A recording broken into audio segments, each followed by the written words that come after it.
Alright guys, welcome back to VALORANT News. Big roster mania developments happening yesterday with Ye spotted back in the Americas, it seems, alongside Potter, Supermen, Derek and the Evil Geniuses guys going into next season. Is this going to be Ye's serious redemption arc? And we're going to get some indication of that relatively soon. A big Sentinels Classic tournament coming up. SEN versus EG is one of the first games. Likely that's going to be the new Sentinels versus Ye's new Evil Geniuses lineup. Very much interested in your thoughts in the comments below. Can Ye get back to the form we saw in 2022? Hit the like button if you enjoy. Subscribe if you're new as always. I'd greatly appreciate it. First of all, plenty to get into. BlazeKing though, retiring from competitive Valorant. Another one bites the dust in many respects, right? We know how this has gone for multiple players in recent times. Like, BlazeKing didn't have the greatest season this time out on GE, but it seemed like he was going to keep it going again. But yeah, that's not going to be the case. So wishing him the best going forward. He's going to, of course, pursue some more personal goals, but he's going to retire from E-Sports with a capital S, as he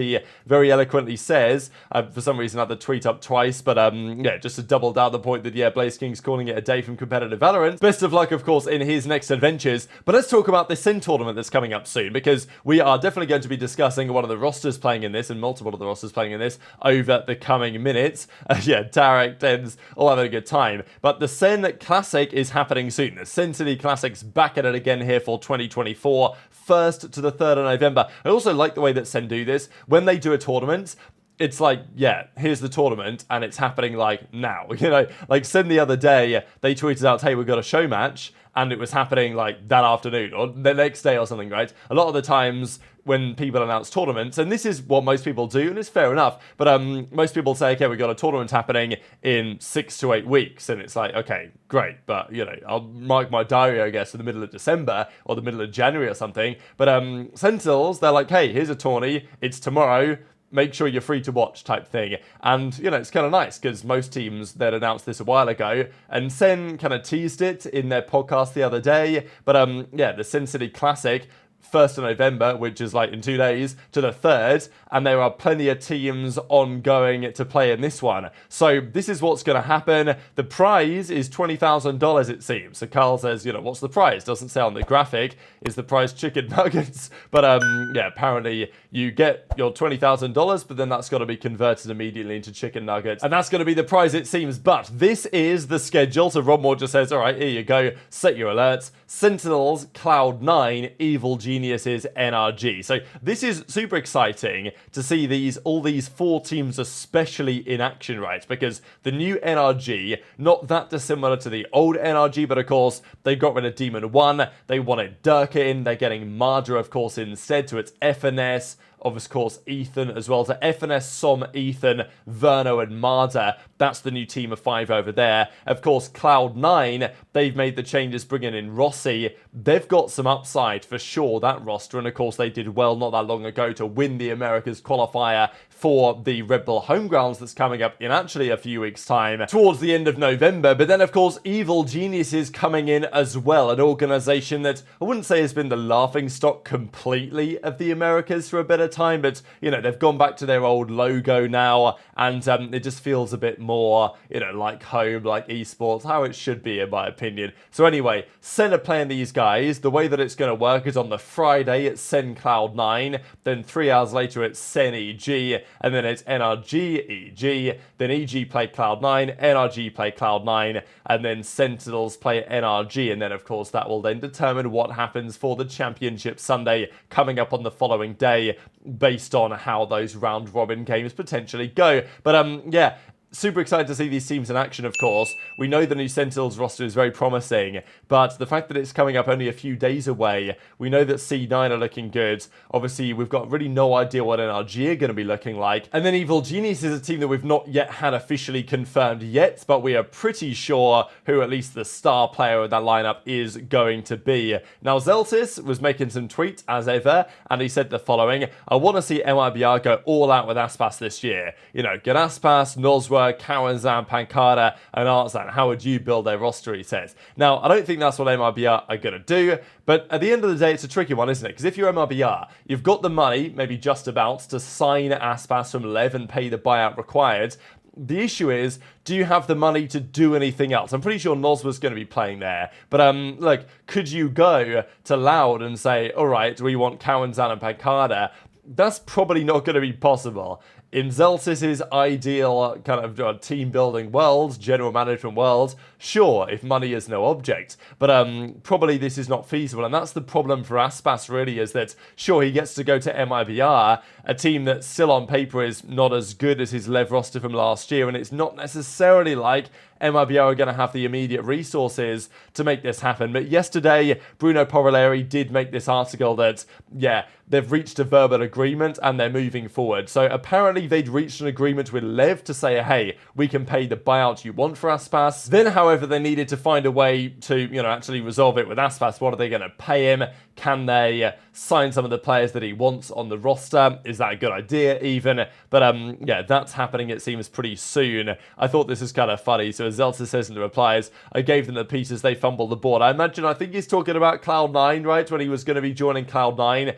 Effectively built the roster over there and then went on to join Sentinel shortly afterwards, and the rest since then, of course, is history for both of those organizations. But speaking of Cloud9, one of their players who is no longer on the organization and hasn't been for a long time now is, of course, none other than Ye, former Cloud9 star, former Bleed star, is going to be joining Nature Supermen Derek Sim alongside Potter as the coach of the team with Ye for Evil Geniuses on the upcoming year. A couple of days ago, Ye said, man's just guessing, what are you talking about? But yesterday, Ye decided to make it pretty clear what's happening, right? So as he says, flying from America to America, hashtag live evil. So while it might not have been officially confirmed, I think that, it can't at this point be bait. There'd also be nothing to gain for Ye if he was just baiting. I think that's kind of the reason why I think it's got to be true. Everyone kind of knows it's happening. There's been rumors about it for some time.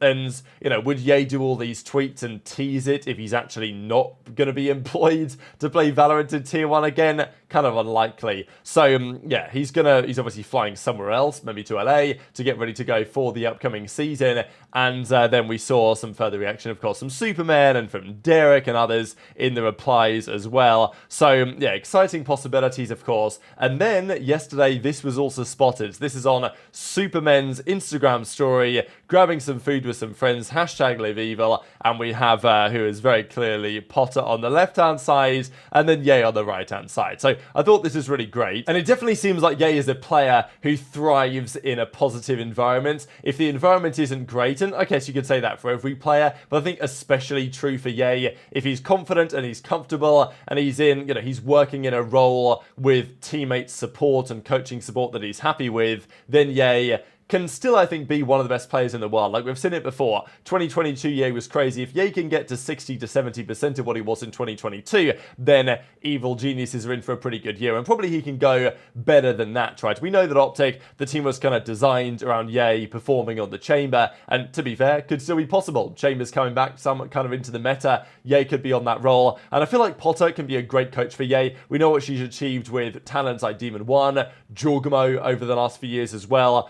And now bringing Ye into the fold just seems like Potter, to me, seems like an ideal coach for the type of dynamics that Ye would want from his coach. So I think it's very exciting, this possibility, just to see if Ye can, get back to that form. We know that he's been struggling with a few things inside and probably outside of the game as well. The Bleed situation, okay, sure, maybe Ye was picking up the bill for this one because of the bag that Bleed apparently paid him over the last year or so. But, and obviously DSG before that didn't get much money there because they had an absolute disaster class. But what do you guys think? Can Ye get back to his best on a team like this? I feel like of all the teams that he could have joined, this actually might be one of the more ideal options to try and get Ye back to that level and get him, having the confidence that he once had in himself. Now, just before we close out the video, bit of drama on Asuna going down yesterday. So Asuna, there's been lots of criticism of Asuna, and I think understandably. I mean, I've taken part in this, to be fair, as well, because I think it's natural when you have a player who's been on a franchise with very high expectations, and they've been there for many a year, and it's not just true in the Americas, but I think it's probably especially true in the Americas compared to other regions, when if you get a player like Zeppa, for example, on Cloud9, been with the team for many a year, not really achieved that much, people are obviously going to say, well, why is he still there, type thing. And I think Asuna, maybe it's affected him him to some degree, and obviously the pressure is on this year for sure for Asuna and 100T to deliver, because, you know, they need to get deep in an international, if not win one, if they want to really solidify their place as, you know, the competitive force that they want to be here in the Valorant world. But there's definitely been talk about Asuna, and so, well, Jakob Toft Andersen here from 100T kind of describes why they've kept him on board. Besides evaluating and analysing the ongoing seasons, we do comprehensive exit interviews and reviews at the end of every season. We do so to make sure we've got a comprehensive understanding, and, you know, one commonality over the past 3 years has been that every single player and coach has rated Asuna as one of, if not the most important and consistent players on the team. He's been referred to as the glue guy, a leading voice, jack of all trades. So this is the type of insight you don't get from the outside looking in as to actually what the team thinks of these guys, especially in the case of Asuna. He also managed to win over some older players, some veteran rosters, despite, you know, when he was very young and inexperienced. Statistically, and despite having been put on entry and on agents with vastly different role patterns, he's always been one of our most consistent performers. Professional, positive approach to practice. Immensely proud of him having been with us for as long as he has, and he's continuing to grow, and they think he's a key part of the future. So it makes a lot of sense. I think it was nice to see the explanation there from 100T. The drama, though, if it is drama, comes out of Frost. So Frost, of course, used to coach 100T back in the day, and, well, he said the following: "The amount of cap is crazy. I love non-analytical people start to use stats as core part to their arguments. It's quite amusing." Now, I don't know, he could be talking about anything, but these tweets go out yesterday at, well, 7:34 p.m. was the final one my time, and this tweet from Frost went out at 8:04 p.m, so roughly half an hour later, literally half an hour later. And is he talking about this series of tweets? Because look, Jakob Toft Andersen, he does know what he's talking about. He does use some,